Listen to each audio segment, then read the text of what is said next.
Unti-unti na po nagbabalik ang komersyo sa Tacloban City ilang linggo matapos bagyuhin at pati po yung pagbabalik eskwela ng mga bata roon ay pinaplano na rin. May ulat on the spot si JP Soriano. Okay. JP? Okay. Yes. Pia, nawasak man ang halos buong Tacloban, ay nananatiling matatag ang mga residente nito. At ilang linggo nga matapos ang trahedya ay nakita natin na tuloy-tuloy pa rin ang kanilang pagbangon. Kanina nga, sabay sa pagsikat ng araw kanina, ay maaga rin nga nag-ayos ng ilang maliliit na negosyante o ang ilang maliliit na negosyante ng kanilang paninda sa bangketa, gaya ng mga cellphone charger at mga baterya.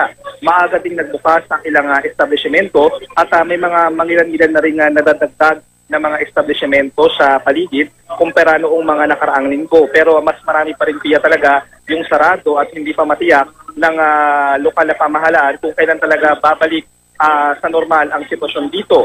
Sisimulan naman ngayon ang paghahanap ng mga estudyante para sa gagawing pinaplanong pagbubukas po ng pasukan, pero hindi pa tiyak kung kailan talaga mag-uumpisa ang pasukan. Ang gagawin lang ay nais na ini-encourage at inimbitahan ng lokal na pamahalaan ng Tacloban ang mga bata at ang mga magulang at mga guro na mag-report sa mga eskwelahan kahit ito'y sira na, para sila ay mabilang, matali at ma-brief kung paano ba ang pwede gawin. Kagaya ng dito sa may Rizal Central School kung saan pinag-uusapan din kung paano ipagpapatuloy ang kanilang gagawing pag-aaral matapos na maputol ng manalasa ang bagyong Yolanda. At sa ngayon ay marami pa rin tayong mga kababayan, libo-libong pamilya ang mga nasa evacuation center. Lahat sila umaasa na sila ay makakalipat na sa mga ginagawang e-shelters o mga bunk houses kung saan ang ilan sa mga ito, Pia, ay ginagawa na. At yan muna ang latest. Balik sa Pia.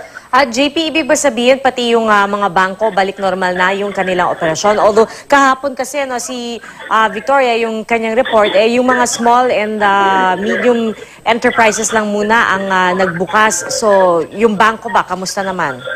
Yung mga bangko, yan yung isa sa mga unang nagbukas dito, yung mga ATMs sa Tacloban. In fact, nadagdagan pa ng 2 bangko ang nagbukas dito sa Tacloban ngayong araw. At ilan din sa mga nabanggit sa atin ng lokal na pamahalaan na posibleng magbukas in the next few days, kung hindi man sa isang linggo, ay ang isang mall na malaki dito at isang supermarket kung saan inaasahan pag nagbukas ito, Pia, ay makakabalik muli sa trabaho yung mga dati ng empleyado doon. So you can just imagine kung gaano ito ka-good news para doon sa mga naghahanap ng trabaho at o naghahanap ng mapagkakakitaan, dahil sa ngayon yan talaga yung sa mga pangunahing priorities ngayon, yung cash for work program na patuloy na ginagawa o binibigay sa mga kababayan natin at talanta dito upang sila makapag-umpisa muli. Maraming salamat, JP Soriano.